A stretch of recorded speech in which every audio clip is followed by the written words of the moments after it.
नागपूरमधील एका कार्यक्रमात काही दिवसांपूर्वी राष्ट्रीय स्वयंसेवक संघाचे सरसंघचालक मोहन भागवत यांनी वयाची 75 ओलांडली की दुसऱ्यांना संधी दिली पाहिजे असं सूचक विधान केलं होतं।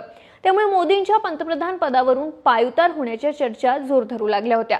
याच दरम्यान आता एका नेत्यानं थेट सरसंघचालकांनाच पत्र लिहित मोदींना पायउतार करून नितीन गडकरींना पंतप्रधान करण्याची मागणी केली आहे। शेतकरी नेते किशोर तिवारी यांनी मोहन भागवत यांना या पत्रात पंतप्रधान नरेंद्र मोदी यांना 75 वर्ष पूर्ण होत असल्याने निवृत्त करावे, त्यानंतर 2014 मध्ये पंतप्रधान पदाची संधी हिरावलेल्या नितीन गडकरींना पंतप्रधान पदाची संधी द्यावी अशी मागणी केली आहे। तिवारी म्हणाले, राज्यात भाजप सरकार असताना आपल्याला शेतकरी स्वावलंबन उच्चाधिकार मिशनचं अध्यक्षपद देऊन राज्यमंत्रीचा दर्जा देण्यात आला होता। आपण राष्ट्रीय स्वयंसेवक संघाचे एक जुने संघटन शिबिर प्रशिक्षित स्वयंसेवक असल्यानं हे पत्र लिहित असल्याचंही त्यांनी स्पष्ट केलं।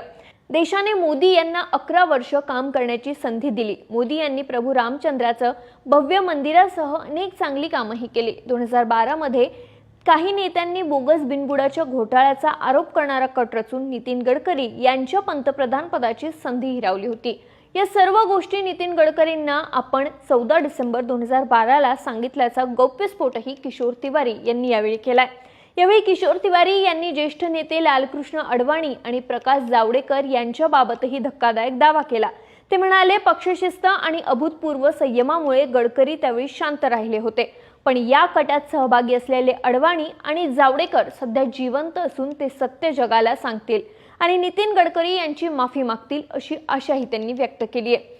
मागील काही दिवस मोहन भागवत यांच्या विधानावरून मोदी निवृत्त होतील की काय अशा चर्चा होत्याच। आता या पत्रामुळे या चर्चांना अधिकच बळ मिळालंय।